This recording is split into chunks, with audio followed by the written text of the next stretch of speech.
Attorney Gambol umamin sa totoong dahilan kung bakit umatras sa pagiging abogado ni Nanay LV. Ayon kay Jinggoy Estrada, ang pangangailangang magbigay ng karagdagang seguridad para sa mga potensyal na testigo sa kaso ng inabusong kasambahay na si LV Vergara upang matiyak na malaya silang makapagpapatotoo. Ginawa ni Estrada ang panawagang ito kasunod ng pagtatangka kamakailan sa buhay ng dating kasamahan ni Vergara na kinilala lamang bilang Dodong, na nagpahayag ng kanyang pagpayag na tumestigo laban sa mga amo na sina Franz at Pablo Ruiz. Tiniyak ni Senator Francis Tolentino na magkakaroon pa rin ng tamang legal na representasyon ang kasambahay na si LV Vergara sa kabila ng pag-withdraw ng lead counsel na si Attorney Jovito Gambol sa kaso laban sa mga employer ni Ruiz.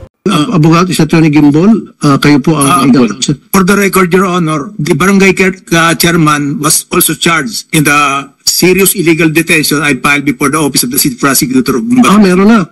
Because I honestly believe, to be honest, he acted in conspiracy and collusion. Because according to LB, he called Mr. Ruiz. Did she hear it? Did Aling LV hear it? Yes. Na tumawag si kay Ruiz? Positively, I stated in her sinumpang salaysay, the barangay chairman, after he asked help from him, called the barangay. So, ibig sabihin, hindi niya pinakawalan kaya serious illegal detention. Hinold niya. Yeah, I believe that she should be charged also for us acted in conspiracy and collusion with the Ruiz. So, serious illegal detention, tapos trafficking and everything. It is up to the Office of the City Prosecutor to assess and appreciate whether or not the barangay chairman will be charged. Sandali po, Ma'am LB, nung nandoon ka, pinigilan ka niya na para makaalis at para hintayin na dumating yung amo?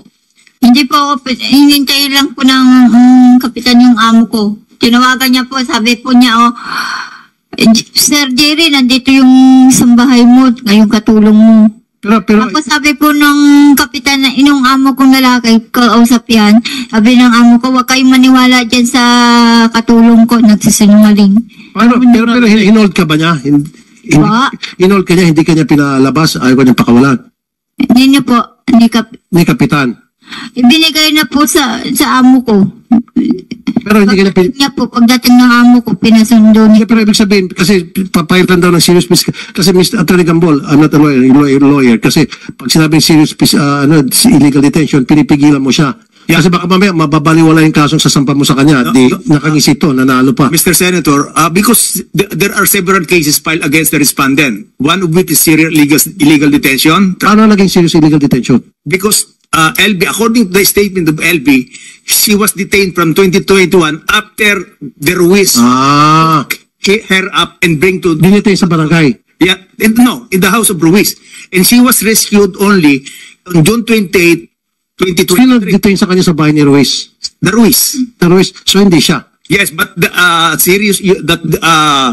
So we cannot file serious illegal detention against him when in fact he's not involved doon sa pagdidetain sa kanya, kundi mga Ruiz. So mga Ruiz ang papailan ng serious illegal detention. Yes, but if there is conspiracy, all the conspirators are equally guilty. Galing-galingan mo paging abogado, sir. Mukhang medyo... Baka matalo tayo rito. But it is up to the prosecutor. You just said na you're gonna file serious physical injury. It is up to the prosecutor, Mr. Chairman, Mr. Senator, to appreciate whether or not so ang ibig sabihin baka nag-conspire. Yes. Because the mere fact that he called Mr. Ruiz that para madala doon at pagdating doon kinulong at hindi siya makalabas, naging instrumento siya doon sa pag-illegally detention kay ma'am. Okay, so as earlier mentioned, all enforcers who know that a commission of crime should be reported to the... Ay, mas maganda kung serious illegal detention kasi dereliction of duty, mas mababaw ang kaso ata nun. Yun na lang, sige, serious illegal detention para mabulok sa bilangguan to. What is the status of the case? There will be a hearing tomorrow at 10 a.m. in Batangas City Prosecutor. In Batangas. I believe that there is... Kasama yung mga amo niya? Yes, I believe that the subpoena were already issued to the respondents, and I honestly believe also that I don't know whether the Ruiz will be arriving and submit counter affidavit. Okay. How many cases have you filed? Serious illegal detention, considering the fact that the LB was detained in 2021 at Mambugaw. Okay. Then she was transferred to Batangas City. and stayed there at the house of the Ruiz for 40 days because according to LB, All right. What are the other cases? trafficking, Trafficking. Why trafficking? because he was trafficked in the house of LB. I don't, it's up to the prosecutor because the prosecutor will be the one who will assess. No, na-traffic siya. Then, Explain. serious physical injuries and violation of kasambahay law. That's the case now pending before the office of the city prosecutor of Batangas. Bakit po traffic? Bakit human trafficking? Bakit po human trafficking? Because he was exploited and trafficked in the house of the Ruiz. Kaso tinapik si Ma'am Eva ni Chairman No, Ruiz. the Ruiz. The Ruiz. At kasabot ulit si Chairman. I hope so that because there are, I believe that Tapos sabi mo, bahala na si Piskal tungkol doon. yes, bahala the Maybe you need the assistance of good lawyers as well. Hindi kita minamalita, Attorney Gambol. You're good. No problem. Pero siguro kailangan mo yung mga assistance ng iba pa mga lawyers sa CHR, Public Attorney's Office. but once the pagtulungan niyo. serious illegal detention is filed, there is no bail recommended. Very good. Very Because good. I like the that. penalty is reclusion. Kasi kung parang shotgun case lang papayad mo, bahala si Piskal. I don't know. Medyo delikado tayo. Kasi pa sa trafficking, sinabi mo human trafficking, dahil tinapik niya. No. Ruiz. Itong si Ma'am Elby mukhang... the barangay chairman might not be held liable for trafficking. It is Teka, sabi mo, kasama sa mga kaso niya, human trafficking. because I earlier said if there is conspiracy, all of the perpetrators are equally guilty. Based on the statement of LB, the mere fact that the barangay chairman called Mr. Ruiz that she was there is only show that that there was communication between him and Mr. Ruiz. That's human trafficking. Yeah. So you were saying you will just leave it to the prosecutors Yes, to determine or to appreciate the pieces of evidence that you Yes, yes. presented. But the first crime that I filed is serious illegal detention with penalty of reclusion perpetua, and then Bail. is unbailable. Just like what you mentioned earlier, Mr. Senator, that the earlier case of Bonita Baran. Bonita, the perpetrator, the employer, were convicted of serious illegal detention. Serious illegal detention and grave physical injuries. Serious physical injuries. Yes.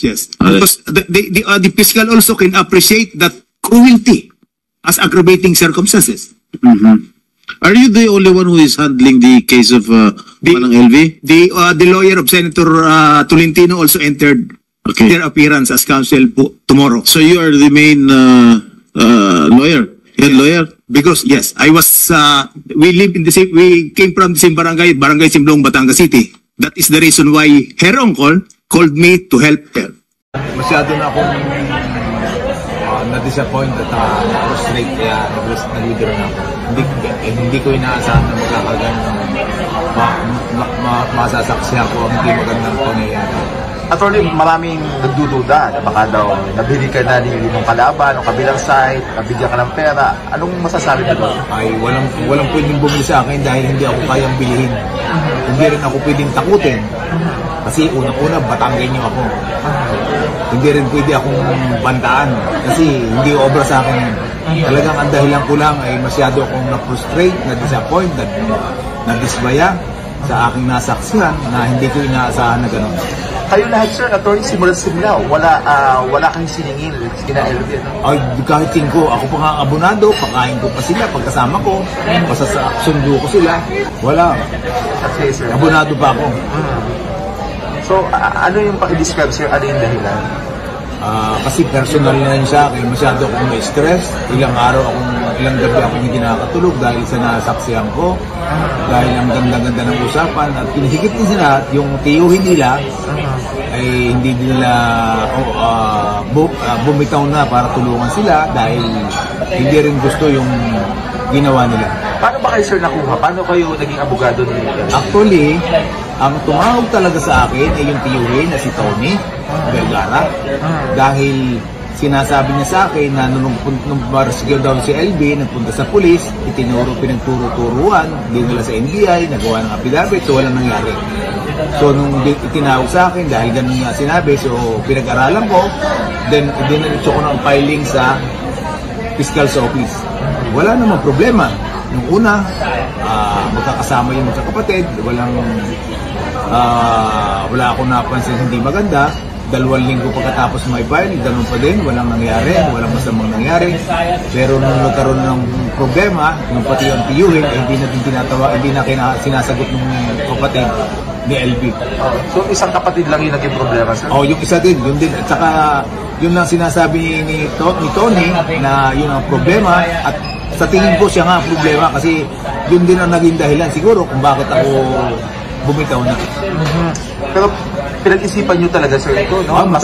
Matagal kong pinag-isipan. 3 gab pa mula nung masaksihan ko. Katunayan, nag-decide ako, Martes na yata na talagang dapat bumitaw na ako dahil hindi ko inaasahan yung nasaksihan kong hindi magandang pangyayari. Pero masakit din sa loob nyo yung pag-decide? Definitely. Masakit sa akin dahil talagang bukal sa kalooban ko nung hinawakan ko kaso na tulungan si LB na makamit ang hustisya at katarungan dahil yun ang sinasabi niya simula. Pero mukhang nabago nung bandang huli. Ngayon, sir, baka may mga nag-iisip ng mga tao. Anong gusto niyo sabihin sa mga tao? Baka sabihin bakit mo iniwan sa gitna ng laban? Hindi ko siya iniwan. Siyempre, lahat tayo dapat masaya tayo sa pagtulong, pero kung hindi na masaya tayo sa pagtulong, dahil sa ang ating tinutulungan mukhang may ibang agenda, ay talagang dapat tayong bumitaw para naman sa ating self-respect at magkaroon tayo ng peace of mind. Kasi talaga namang ginawa kong lahat at least si LB ngayon ay nalaman na ng buong mundo sa tulong mo na kung ano nangyari sa kanya na dapat talagang mabigyan ng katarungan at justisya. So si LB ay hindi naman naging problema sa inyo, yung kapatid lang? Parang gano'n naman, parang gano'n. Kasi si LB nga, unang-una bulag, mukha lang misguided dahil kontrolado nga nung isang kapatid. Sir, so paano yan, sir? Sino hahawak na ng kaso ngayon? At least nadudo naman si Attorney Olive at saka marami naman tutulong yan kasi suportado naman siya ng mga senador at ako naman ginawa ko nung dapat kong gawin. Hindi ko nga lang inaasahan yung nangyaring nasaksihan ko na hindi ko matanggap na kung bakit gano'n. Anong gusto niyo sabihin ngayon kay LB, sir? Hopefully si LB ay dapat mag-isip siya, huwag siyang pabigla-bigla at isipin niya yung lahat niyang kapatid ay kapatid niya yan, lahat niyang kamag-anak ay kadugo niyan at kamag-anak niya. Wala siya dapat kakampihan at mukhang huwag siyang magpadikta. Kayo pa rin ay tutulong pa rin din naman kayo, no? Basta yung magagawa ko pero hindi na ako kagaya ng dati. Hanggang nyo pa rin talaga talagang hangad ko na mabigyan ng hustisya at makulong ang dapat makulong sa ginawa nila kay LB na binulag lahat. Kawawa naman talaga. At sana marami naman tutulong dyan kasi kilala na si LB. Hindi naman, at least ako, ang konsuelo ko ay kinalaman na ng buong mundo kasaysayan ni LB kung ano ang ginawa sa kanya ng kanyang amo at gano'n ka grabe ang pinagdaanan niya, ang hirap ng katawan. Senator Francis Tolentino, sir, anong gusto niyo sabihin? Nagpapasalamat ako sa kanya dahil tinulungan niya si LB at sana patuloy niyang gawin. Ay definitely po, dapat po papasok sila lahat sa Witness Protection Program para po masiguro ang kanilang kaligtasan dahil talagang sa nangyaring yan ay talagang mayroon ng pagtangka na, hindi lang pagbabanta pero pagtangkang patayin si Dudong siguro para patahimikin. Kasi ang akala siguro nung nagutos ay pag nawala si Dudong ay wala nang hihina kaso pero may mga testigo po na lumalabas naman para patunayan na totoo yung mga sinasabi ni LB sa kanya salaysay. At siguro gawa din ng ating Panginoon sa taas na nangangalaga sa mga taong wala namang kasalanan pero gustong patayin at panahimikin ng mga demonyong tao. Opo, kung sakasakali wag naman sana mangyari na umatras si Dodong dahil sa takot para sa kanyang buhay at sa kanyang pamilya at yung iba pa mga testigo matakot na rin, makaka-apekto po ba na malaki ito sa kasong isasampa para po kay sa mga amo ni Nanay LB? Hindi naman siguro kasi unang-una ang Exhibit 1 na ebidensya nagpapatunay na may latrato, inabuso at ang physical appearance mismo ni LB na sinasabi naman niya na yun ay nangyari gawa ng kanyang mga amo at yun po ang Exhibit A at yan po ay klarong-klaro at inamin din naman po itong amo niya nung interview kay Dennis, nung unang interview sa Channel 2 na pinalabas sa nung August 8, na sinasabi niya na kaya daw nabulag si LB ay uminom ng kape. Uminom ng kape, oo.